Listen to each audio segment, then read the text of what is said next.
Bismillahirrahmanirrahim. Qala al-mu'allif rahimahullah wa nafa'na bihi wa bi ulumuhi fid-dharain amin. Qala Allah Ta'ala fi kitabihil karim, a'udzu billahi minasy syaithanir rajim.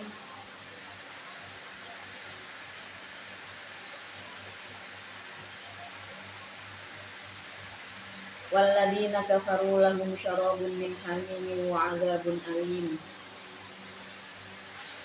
Bima kanu yakfurun. Walladzina, adapun orang-orang kafaru yang kufur, siapa alladzin?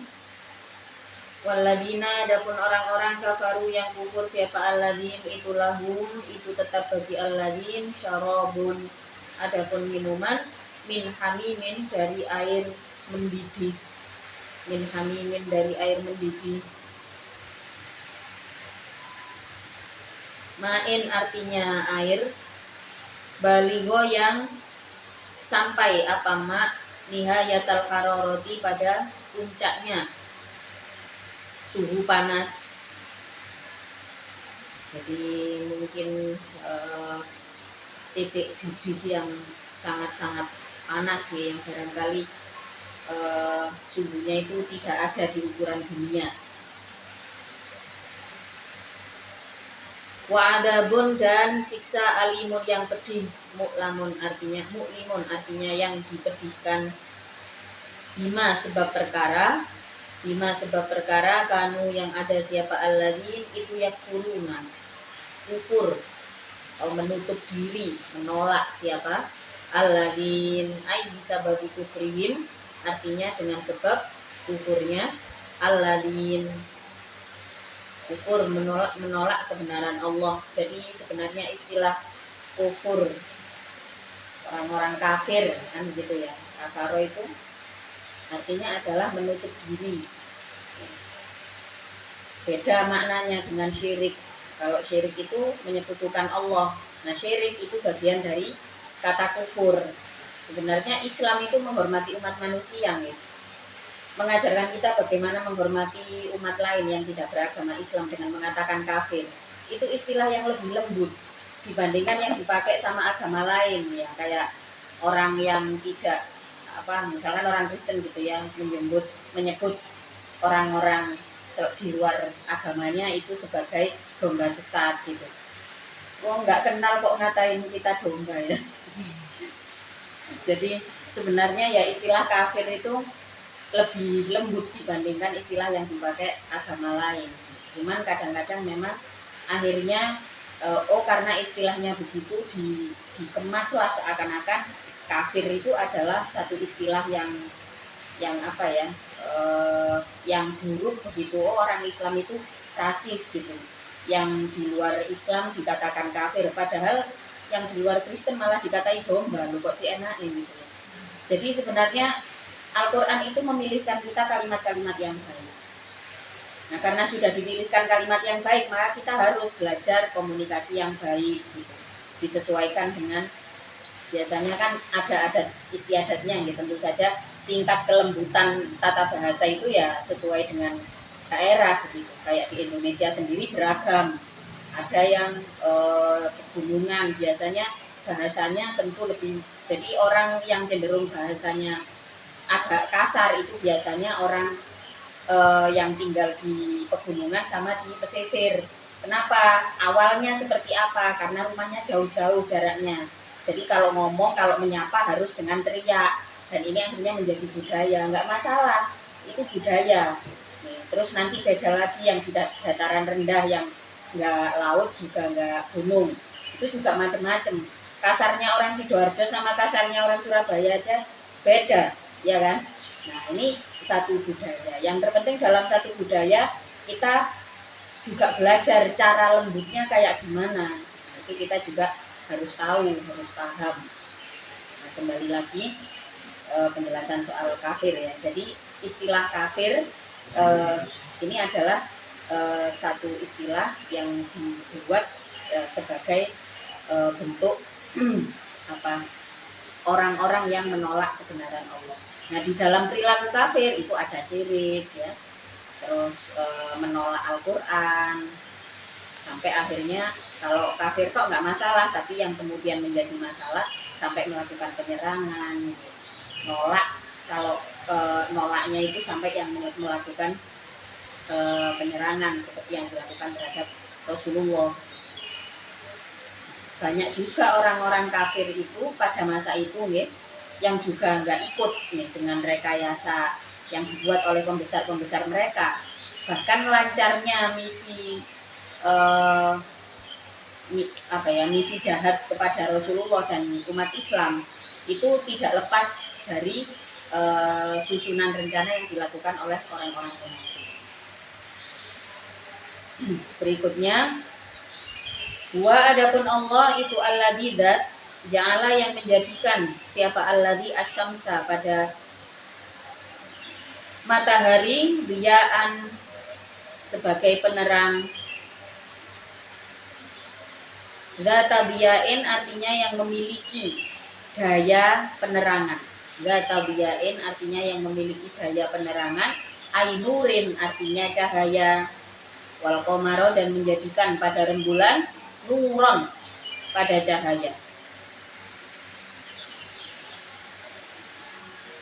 Allah adalah zat yang menciptakan matahari sebagai daya penerangan dan menciptakan rembulan sebagai cahaya. Jadi cahaya dan penerangan itu di sini seakan-akan memiliki kalimat yang memiliki makna yang berbeda, dan memang iya, tentu tidak sama. Kalau penerangan artinya sesuatu yang menerangi sebuah ruang secara penuh. Kayak matahari itu kan menerangi waktu siang, gitu ya. Kemudian rembulan itu menjadi cahaya di malam hari. Bedanya penerangan sama cahaya itu apa? Bedanya kalau penerangan ya terang benderang, ada matahari di situ berarti menandakan siang. Semua yang diterangi itu terlihat. Sementara kalau cahaya itu berarti sekelilingnya itu gelap, terus bulan itu terlihat sebagai cahaya. Paham ya? Jadi kalimat yang dipakai berbeda. Ya, ini indahnya Al-Qur'an ya. Walladzi ja'ala syamsa diya'an. Matahari itu adalah penerang, sementara rembulan itu adalah cahaya. Wa qaddara dan menakdirkan siapa Allah pada Al-Qamar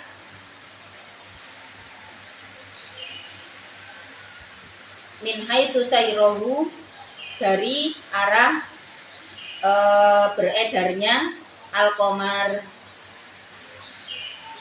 manazila pada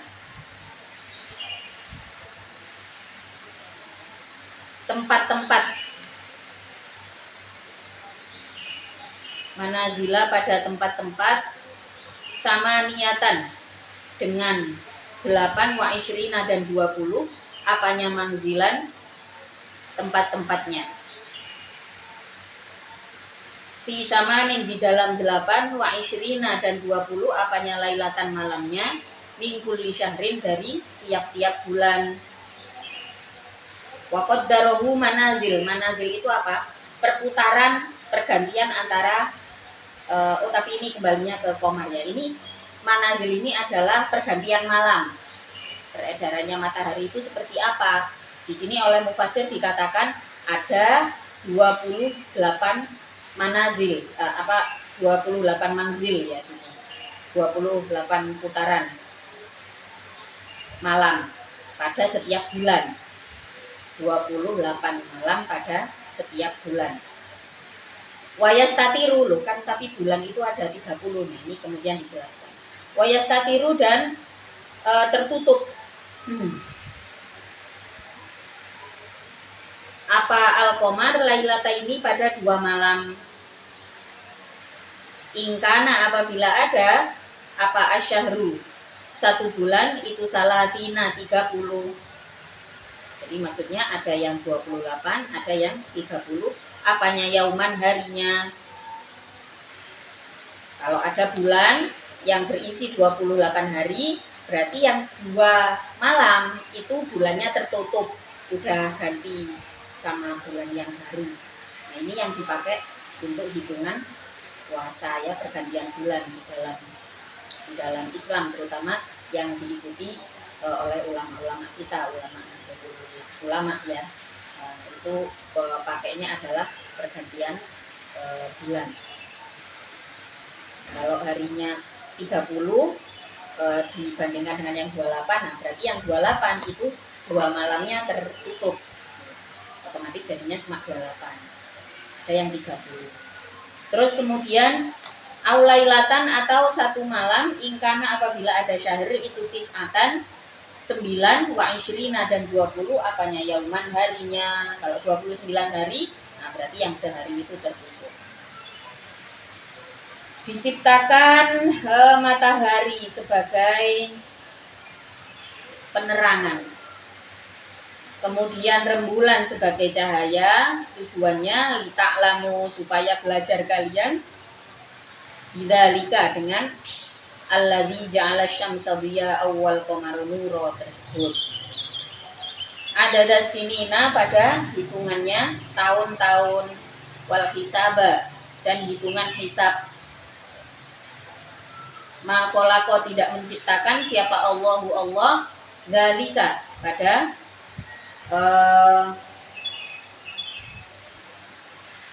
perkara tersebut. Al-madhkura artinya perkara yang disebutkan, illa bil haqqi kecuali dengan kebenaran.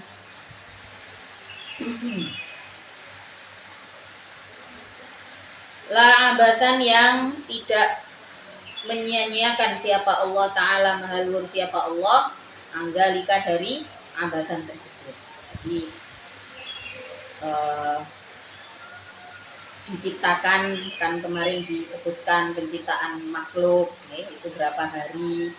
Kemudian di sini juga disebutkan mengenai perputaran atau pergantian bulan. Tujuannya apa? Supaya umat manusia ini belajar dari situ. Setiap hari itu ada berapa jam. Nah, perhitungan jam itu juga kalau zaman dulu, ketika belum ditemukan teknologi jam, orang-orang terdahulu untuk menentukan pergantian hari yaitu menggunakan bayangan. Menggunakan bayangan kadang di masjid tua itu kadang masih ada pakai penunjuk yang seperti itu. Biasanya ditaruh di luar, ya kadang cuma berupa lempengan batu atau apa gitu, dikasih paku. Nah itu perputarannya sesuai dengan arah matahari. Jadi penentuan jamnya dari situ.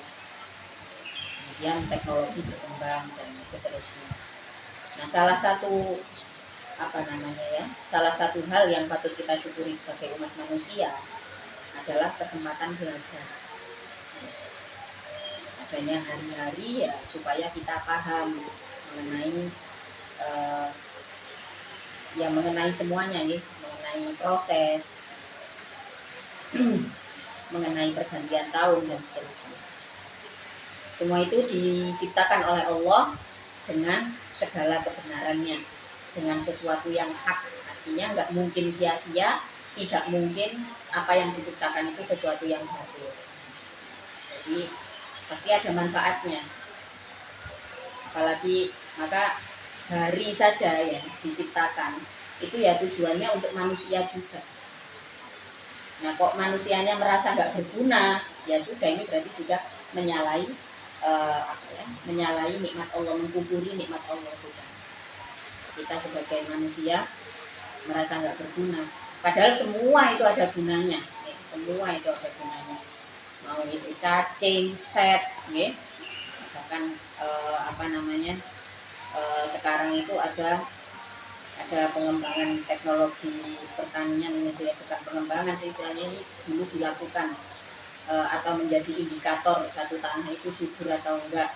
Jadi sekarang baru-baru ini akhirnya dipromosikan biar orang itu terutama yang daerahnya tanahnya masih bagus itu untuk ternak cenggaret gitu loh, yang kayak hewan kecil-kecil gitu, nanti lama-lama besar. Jadi kalau di sini mungkin udah nggak terlalu denger ya, tapi kalau di daerah kayak di Pacet gitu yang biasanya bunyi tret gitu ya, itu indikator bahwa tanahnya masih bagus, tanahnya masih subur. Nah, hewan itu sekarang dikembangkanlah bagaimana supaya kualitas tanah itu baik, ya. Kita bisa beli itu apa benih hewannya itu yang kecil-kecil gitu, belinya banyak, nanti dilepas di tanah, terus kemudian hewan ini menyuburkan tanah, terus jadi besar. Nah kalau dia sudah besar, dia akan jadi makanan burung, makanan hewan lain, sehingga hewan-hewan seperti burung itu tidak memakan tanaman para petani. Sampai hal-hal sekecil itu semua ada manfaatnya. Perkembangan teknologi yang dilakukan oleh umat manusia juga tidak lepas dari kodratnya dengan segala kemanfaatan. Satu contoh lagi, sekarang dikembangkan ini nyamuk dengan dengan virus pemakan malaria. Jadi nyamuknya disebar. Waktu itu berhasil dilakukan mengurangi angka malaria di Malaysia. Jadi ada ada rekayasa genetik yang dilakukan oleh beberapa ilmuwan, bikin nyamuk yang bisa menjadi virus untuk malaria.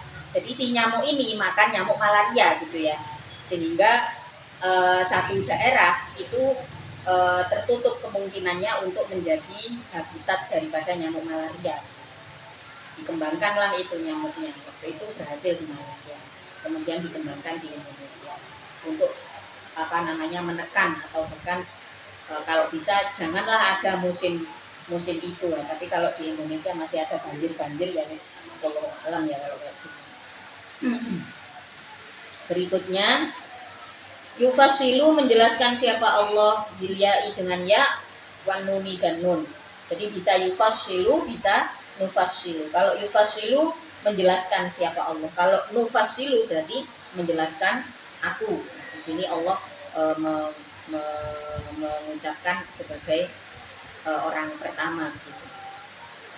Bisa yufasilu, bisa nufasilu. Menjelaskan siapa Allah, yubayinu artinya menjelaskan siapa Allah, al-ayati pada ayat-ayat, liqaumin terhadap kaum, ya'lamuna yang mengetahui siapa kaum, atau yang mau belajar siapa kaum, yatadabbaruna artinya yang mau merenungkan siapa kaum, mau bertadabbur, mau merenungkan ayat-ayat atau tanda-tanda.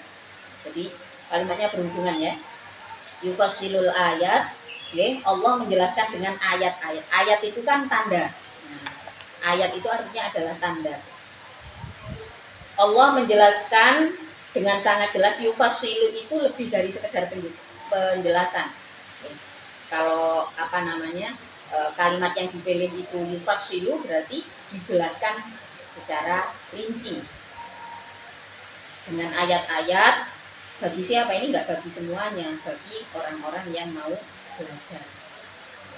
Bagi orang-orang yang mau belajar, cari nang sosmed saiki GTTA yang tahu-tahu aja. Nah itu sama juga, nih. Jadi bagi orang-orang yang mengetahui. Kalau nggak mau tahu ya nggak akan tahu. Inna fiktilafi, sesungguhnya itu di dalam Inna fiktilafil laili, sesungguhnya itu di dalam pergantian malam, wan nahari dan siang, wan nahari dan siang, bidahabi dengan pergi, wal maji'i dan datang, waziyadati dan tambah, wan nuksoni dan kurang. Inna fiktilafil laili wan nahari, wama dan perkara kholaqo yang menciptakan siapa Allahu Allah fis samawati di langit-langit, min malaikatin nyatanya dari para malaikat, wa syamsin dan matahari, wa qamarin dan rembulan, wa nujumin dan bintang-bintang, wa ghairi dalika dan selainnya malaikah ila akhirih. Wa fil ardi dan di dalam bumi, min hayawanin nyatanya dari hewan-hewan, wa jibalin dan gunung-gunung, wa baharin dan samudra, wa anharin dan sungai, wa asjarin, wa anharin dan sungai-sungai, wa asjarin dan pohon-pohon, wa ghairiha dan selainnya, hayawah ila akhirih. La ayatin benar-benar menjadi pertanda. Dilalatin artinya petunjuk, ala qudratihi atas kuasa Allah Ta'ala Maha Luhur. Siapa Allah? Jadi sebenarnya kalau ada orang tanya, kalau ada yang tanya sama saya, apa bukti keberadaan Tuhan, ya aku gak jawab, wong wis ket awal sama gak percaya, ya aku gak jawab. Jadi memang faktanya semua kehidupan ini adalah bukti keberadaan Allah. Tapi kalau dari awal sudah pertanyaannya apa bukti keberadaan Allah, ya mau nggak menerima tanda-tanda itu sebagai tanda kebesaran Allah, tinggal begitu saja. Maka saya tidak punya kapasitas berdebat, ya mungkin bagi orang lain yang punya kapasitas berdebat senang kalau dapat pertanyaan itu, dan mungkin selalu mengumpulkan jawaban-jawaban yang sekira marem gitu kalau bisa menjawab dengan penjelasan yang sudah dikumpulkan. Tapi kembali lagi, sebenarnya pertanyaan seperti itu, mau nggak si penanya ini menerima kenyataan bahwa manusia dan seluruh alam semesta ini adalah bukti kebesaran Allah. Kalau dari awal emang sudah nggak mau, ya mau dijelaskan kayak apa juga susah, ya kan. Kalau ada yang tanya, ya tinggal, ya pokoknya bagi saya percaya saya ini bukti kebesaran Allah. Seluruh alam semesta ini juga bukti kebesaran Allah. Di situ ada inna fitilafil laili wan nahar wa ma khalaqallahu bis samawati, dengan apa yang diciptakan di langit dan apa yang diciptakan di bumi. Kemudian ada kalimat la ayatin sebagai tanda-tanda. Lamnya di situ adalah lam takkid. Lam takkid itu satu penunjuk, satu tekanan bahwa semua yang ada ini adalah petunjuk, yang artinya kapasitas kita menjawab di saat orang bertanya, mana bukti kebesaran, mana bukti kalau di kehidupan ini ada Tuhan gitu ya. Wis, jawaban minimum yang bisa kita kasih ya alam semesta ini. Kecuali sampai punya kapasitas untuk ya mungkin menjelaskan secara filsafat, secara apapun ya, atau punya ilmu debat dan sebagainya, atau punya ilmu yang cukup untuk menjelaskan hal itu, ya monggo. Tapi Al-Quran sudah mengajarkan pada kita, di sini pakai la ayat, ada lam takkid yang di situ punya makna bahwa semua ini ya, dimantapkanlah hati kita yang mudah-mudahan dijaga imannya ini, dimantapkan bahwa semua yang ada di seluruh alam semesta ini adalah ciptaan Allah, bukti keberadaan Allah. Jadi itu sudah menjadi jawaban minimum. Kalau ada yang tanya, ya tinggal dijawab aja. Ya adanya gunung-gunung, adanya sungai, adanya laut, itu bukti kalau ada penciptanya. Udah gitu tok wes. Dan saya meyakini itu adalah ciptaan Tuhan. Nah terus gimana caranya supaya saya bisa yakin? Ya nggak tahu kok, tanya saya. Wong keyakinan tek-tek model lah kok aku. Jadi jawaban minimum yang bisa kita kasih adalah yaitu tinggal dijawab sesuai dengan yang ada di Al-Quran saja sudah cukup sebenarnya, gitu ya. Inna fitilafil laili wan nahari wa ma khalaqallahu fis samawati wal ard la ayatin.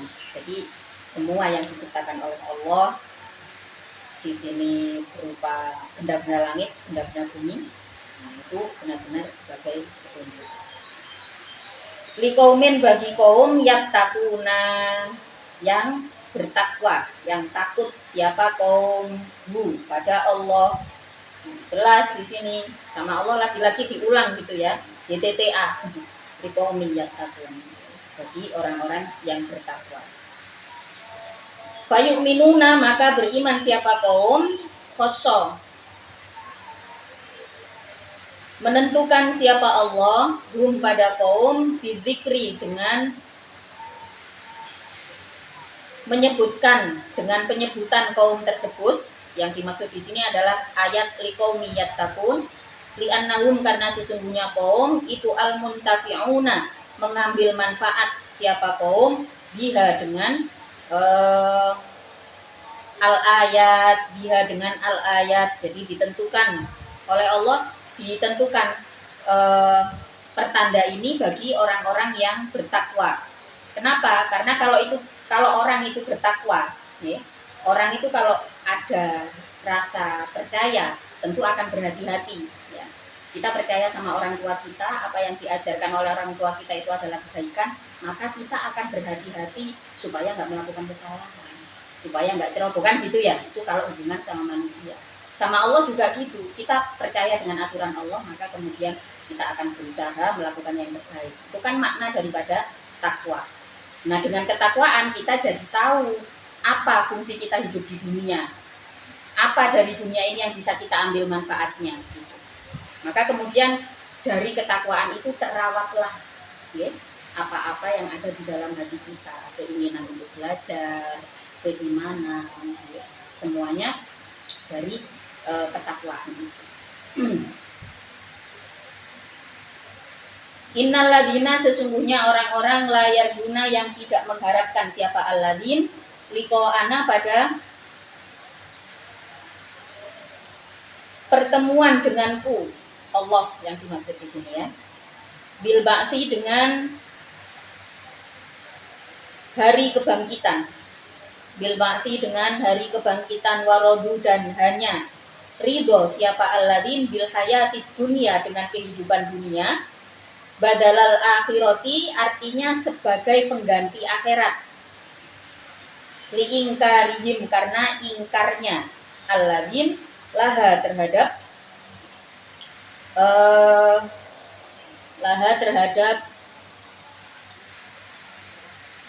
al-akhirah, laha terhadap al-akhirah, wa tu'ma'annu, dan tenang-tenang siapa alladin biha, dengan hayati dunia, sakanu, artinya tenang siapa alladin ilaiha, terhadap hayati dunia, waladina, dan orang-orang hum, yang adapun alladin an ayatina, dari ayat-ayatku, dalaila wahdaniyatina, artinya beberapa petunjuk keesaanku, dalaila wahdaniyatina, artinya petunjuk keesaanku, itu ghafiluna, orang-orang yang lupa, orang-orang lupa diri, waladina hum an ayatina ghafilun, okay. Orang-orang innalladzina la yarju liqa'ana, ada nih orang-orang yang tidak mengharapkan, tidak berharap bertemu sama Allah, okay. Terus dari awal nggak percaya itu tadi ya, tidak pernah punya keinginan untuk bertemu sama Allah. Padahal ya kalau soal kebaikan dan kepercayaan terhadap Tuhan, manusia itu ditanamkan. Kan seluruh makhluk itu diciptakan oleh Allah dari nurullah, dari cahaya Allah. Maka manusia itu nggak ada yang sepenuhnya jelek. Pasti ada kebaikan yang ada dalam dirinya. Nah, inilah fungsinya pola asuh, okay? Kemudian milih guru. Nah, itu semua fungsinya apa? Untuk memaksimalkan potensi baik yang ada di dalam dirinya. Kalau nggak ketemu itu potensi baik itu, maka ya akan dilepaslah sama Allah. Udah nggak karena dia tidak mau menentukan, tidak bisa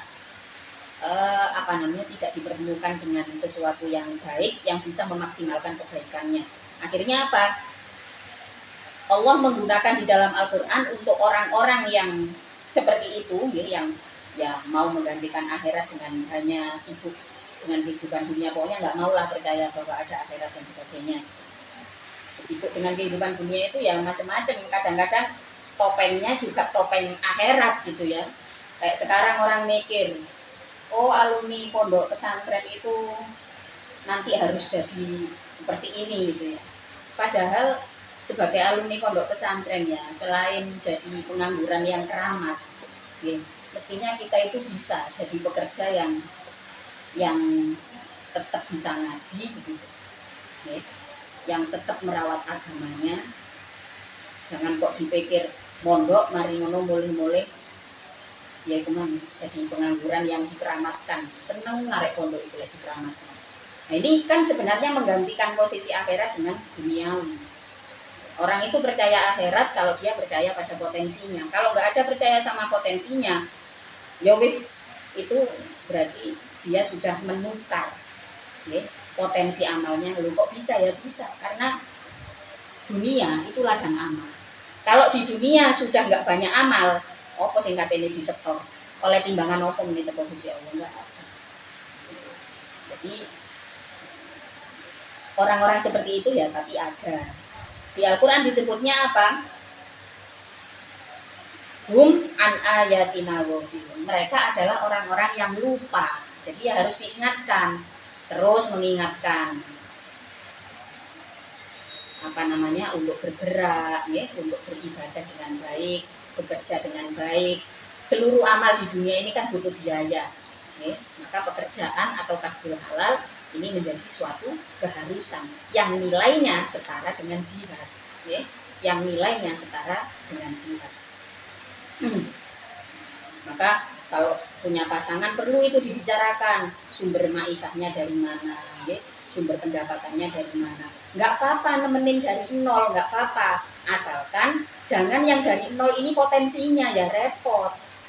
Jangan misalkan menikah di usia 25 sampai 30-an, cari pasangan wis terserah sapa wae sing gelem ambek aku, mulai dari nol gak apa-apa. Pertamina itu mulai dari nol kita muncul. nggak ada kayak gitu. Jadi mulai dari nol itu bukan nol potensi, bukan yang nol itu potensinya, enggak ya. Jangan sampai, perlu itu dibicarakan soal pekerjaannya apa ya. Bahkan transparansi soal mahar biasanya kan juga dibahas di awal, perlu dibicarakan, apalagi kalau zaman sudah punya pekerjaan, itu juga perlu dibicarakan. Dari situ nanti terbentuklah satu komunikasi. Rasulullah itu kurang kenal apa dengan Sayyidina Ali. Sayyidina Ali itu adalah orang yang dibesarkan, seorang keponakan yang dibesarkan oleh Rasulullah, diumong sama Rasulullah, sahabatan sama Sayyidah Fatimah dari kecil. Bahkan Rasulullah itu kalau mangku ya kanan kiri Sayyidina Ali, sangat-sangat dekat. Ketika pada akhirnya ternyata Sayyidah Fatimah ini maunya menikah dengan Sayyidina Ali, yang merupakan ya udahlah, saya laki-laki yang paling dikenal lah istilahnya, teman kecil lah, ditawarin sama siapa dalam perjalanan perjodohan untuk Sayyidah Fatimah. Kemudian ketika akhirnya Sayyidina Ali, Rasulullah tetap menunjukkan satu komunikasi transparansi untuk mahar dan biaya pernikahan. Padahal Rasulullah tahu ya Sayyidina Ali ini punya barang ya pasti dari Rasulullah gitu. Tapi komunikasi itu tetap dilakukan. Nah, apalagi kita yang orang biasa ini, Rasulullah mantunya Sayyidina Ali, tetap dilakukan komunikasi transparansi soal mahar. Saya nggak punya apa-apa ya Rasul, ya saya punyanya cuma baju zirah, baju perang ini, dan ini pemberian panjenengan, kata Sayyidina Ali. Kata Rasulullah, oh ya sudah, jual itu nanti buat biaya walimah ya, buat mahar, sisanya buat walimah, biar orang-orang ikut berpesta. Jual lah itu, diberikan mahar, kemudian juga dipakai untuk biaya pernikahan. Baju zirahnya itu ada krus harganya, sampai bisa cari ya, kalau nggak salah terakhir 2022 ya, itu krusnya sekarang harganya ya sekitar 40 juta. Maka orang Arab itu mempercayai bahwa maharnya Sayyidina Ali kepada Sayyidah Fatimah itu ditentukan sebagai aqallul mahar, sebagai paling sedikitnya mahar. Kalau nggak bisa kasih mahar segitu ya ojo ngelamar anak wong. Saya biasanya ingatkan kalau pas ada pengajian di ibu-ibu yang punya anak laki-laki ya, ini paling enggak punya belum. Kembali lagi, ya itu tadi nggak ada hubungannya, tapi tak hubung-hubung ya. Jadi di sini berhubungan erat dengan bagaimana manusia harus bergerak. Kalau dia percaya pada akhirat, maka dia percaya bahwa seluruh amal di dunia itu butuh biaya. Okay. Itulah kenapa di dalam Islam disebutkan kasbul halal itu setara dengan jihad. Setara dengan jihad. Kalau ekonomi membaik, keluarga bisa makan makanan yang bergizi, pasti enak diajak komunikasi. Kekayaan itu soal pemikiran, soal ide-ide yang berkembang setiap hari. Kalau nggak punya pekerjaan, ya wis turu sampai pegel. Ya akhirnya dadi wong sing lali sing disembah akhirnya amale dhewe. Aku wis salat wis ngene kok. Aku iki ya gak perlu kerja, iki jenenge nyembah salate dhewe, gak nyembah Gusti Allah. Ada di dalam surat At-Taubah itu berkali-kali disebutkan. Dalam Al-Qur'an juga berkali-kali disebutkan. Seseorang yang terjebak dengan ibadahnya sendiri. Yang pada akhirnya dia udah enggak percaya sama takdir Allah, yang dipercayai adalah Tuhannya itu ya sholatnya sendiri. Naudzubillah kalau sudah begitu. Inilah disebut hum an ayatina wa filun tarikuna, artinya yang meninggalkan siapa alladin linnadori terhadap pemikiran fiha di dalam ayat. Orang-orang yang lupa adalah tarikuna linnadori fiha, sudah tidak ada pengamatan terhadap tanda-tanda Allah. Tidak ada pengamatan terhadap tanda-tanda Allah. Lemahnya daya pikir, sudah tidak ada critical mindset, sudah tidak ada.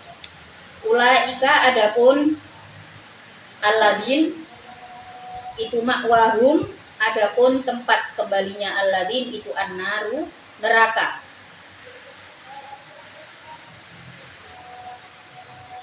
Bima sebab perkara kanu yang ada siapa alladin itu yaksibuna melakukan siapa alladin minasyirki, nyatanya dari perbuatan syirik, wal ma'asi dan kecurangan, wal ma'asi dan kecurangan. Jelas maksiat dan syirik itu semuanya tercatat oleh Allah. Maka komunikasi dan transparansi itu menjadi penting, terutama kalau menjadi seorang pemimpin, menjadi pejabat, itu perlu dilakukan transparansi supaya apa, terkontrol ini oleh rakyatnya. Kok korupsi gano korupsi sampai turun temurun, lewis bukuri korupsi pasti sampai tutup ngisor-ngisore korupsi terus. Dan yang paling sulit ditangani di Indonesia itu semuanya bermula dari korupsi. Akhirnya pendidikannya gagal, apa-apa menjadi sulit. Tapi masyarakat kita karena selalu hidup di bawah rezim yang dolim, selalu hidup di bawah kepemimpinan yang dolim, masyarakat kita itu kreatif. Orang Indonesia dikenal kreatif. Ya kalau pada akhirnya menjadi karang taruna di desa begitu ya harus pinter-pinter bikin keviralan di desanya yang baik-baik, ya nanti kalau sudah viral pemerintah turun tangan untuk menangani desa, kan biasanya begitu. Ya kalau di luar negeri kayak di Malaysia, oh desa ini bagus, di Thailand langsung dilakukanlah bagaimana kemudian desa ini bisa berkembang, wisatawan asing mau masuk dan sebagainya. Gak usah ngenteni viral, nanti ini ngenteni viral bisa. Nanti tanggung jawabnya. Innalladzina sesungguhnya orang-orang amanu yang beriman siapa alladin wa amil dan berbuat siapa alladin as-solihati pada kebaikan-kebaikan itu yahdi akan menunjukkan siapa Allah him pada alladzina amanu, yursyidu artinya menunjukkan, memberi petunjuk siapa Allah hum pada alladzina amanu, menunjukkan siapa rabbuhum Tuhannya alladin biimanihim sebab imannya alladin. Amal soleh akan membawa manusia pada petunjuk-petunjuk yang baik. Jadi bukan kok kita itu mendapat petunjuk ngenteni hidayah, opo kok sik ngenteni hidayah, enggak. Hal baik lakukan lebih dulu, nanti Allah yang kasih jalannya. yang kasih petunjuk supaya kita bisa menjadi lebih baik. Saya kurang oleh hidayah aku, istilah itu sebenarnya salah. Ya, karena di dalam Al-Quran urutan kalimatnya ya, innalladzina amanu wa amilus sholihati, orang yang beriman dan beramal soleh, yahdihim, yang dipakai adalah fi'il mudhari. Itu yahdihim, akan menunjukkan siapa rabbuhum, Tuhannya alladzina. Jadi orang yang beriman beramal soleh, ya, beriman beramal soleh, maka amal soleh itu mendekatkan kita terhadap petunjuk Allah. Jadi harus dilakukan amal soleh itu, bukan cuma dipikir, bukan cuma dibaca. Pengen rai aku aslinya koyo ngelakuin itu sih. Kan nanti akan dipertemukanlah dengan cara bagaimana merawat kebaikan itu pada diri kita. Ini yang dimaksud dengan ya perbuatan itu menghasilkan kebiasaan, istilahnya begitu. Diimanihim. Tajri min tahtihal anhar wallahu ta'ala a'lam.